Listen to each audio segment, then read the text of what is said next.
এই মুহূর্তে বার্ন ইনস্টিটিউটে আছেন সহকর্মী মুহিব আল হাসান। সরাসরি যাচ্ছি তার কাছে।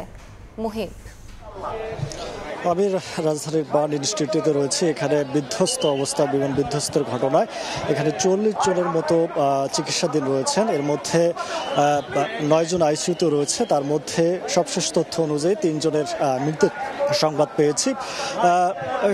দুপুর থেকে এই ঘটনা ঘটার পর থেকে এই ইনস্টিটিউটে এখন পর্যন্ত যত ভর্তি হয়েছিলেন সেটি আমরা দেখতে পাচ্ছি। এখানকার স্বেচ্ছাসেবক যারা রয়েছেন, যারা বিভিন্ন ধরনের সংস্থা রয়েছেন এবং প্রত্যেকে বিভিন্ন ধরনের সহযোগিতা করছেন এবং চিকিৎসা কাজে ব্যাহত যেন না হয় সেই বিষয়টা খেয়াল করে স্বেচ্ছাসেবকরা তারা কাজ করে যাচ্ছেন। পাশাপাশি এই ঘটনার পর থেকে সবশেষ যে তথ্য রয়েছে বার্ন ইনস্টিটিউটে এখন পর্যন্ত যে ৯টার দিকে একটা প্রেস কনফারেন্স করা হচ্ছে, সেখান থেকে যে তথ্য জানানো হয়েছিল সেটি হচ্ছে বার্ন ইনস্টিটিউটে আইসিইউতে এখন পর্যন্ত ৯ জন, মোট চিকিৎসাধীন ৪০ জন, মৃতের সংখ্যা ৩ জন। এছাড়াও ঢাকা মেডিকেলে মৃত ১ জন এবং ৬০টি হাসপাতাল সহ মোট ১৭ জনের মারা যাওয়ার খবর জানিয়েছিল স্বাস্থ্য অধিদপ্তর, কিন্তু আইএসপির বলছে মৃতের সংখ্যা ২০ জন।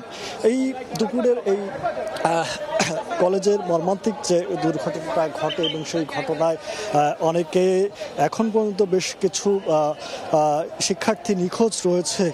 তাদের পরিবার এবং স্বজন যে আহাজারি এবং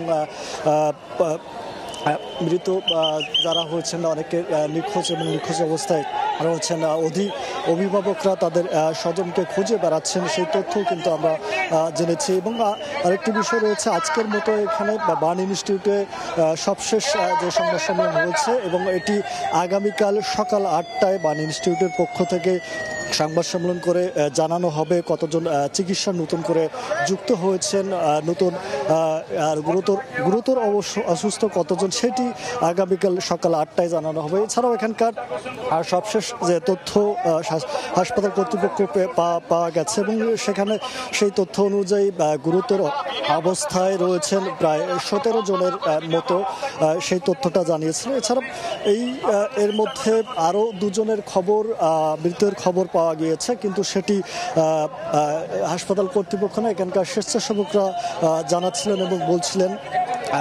এছাড়া এখন পর্যন্ত যে আইন শৃঙ্খলা বাহিনী যারা আছেন, বিভিন্ন শৃঙ্খলা বাহিনী, বিভিন্ন বাহিনীর তারাও ইনস্টিটিউটের বিভিন্নভাবে সহযোগিতা এবং স্বেচ্ছাসেবক যারা রয়েছেন এই ঘটনার সাথে এবং সুস্থ এবং সেবাটা যেন দ্রুতই দিতে পারেন, সেই সেবা দেওয়ার জন্য নির্বিঘ্ন সেবা যেন পরিচালিত হয় সেটির জন্য এখানকার স্বেচ্ছাসেবক দল যারা রয়েছেন তারা সেই দুপুর থেকেই কার্যক্রম করে রয়েছে। এছাড়াও রক্ত যাদের লাগবে, রক্তের জন্য বা নেয়ার জন্য ব্যবস্থা করা হয়েছিল, রক্ত নেওয়া হয়েছে এবং আগামীকাল রক্ত যারা দিতে উৎসুক তাদেরকেও ডাকা হয়েছে এবং বলা হয়েছে আজকে রাত ১০টার কিছু পর পর্যন্ত রক্ত গ্রহণ করেছে, এরপর বন্ধ করে দেওয়া হয় এবং আরও নতুন যারা রক্ত দিতে ইচ্ছুক তাদেরকে আগামীকাল আসতে বলা হয়েছে সকাল থেকে এবং বিভিন্ন ধরনের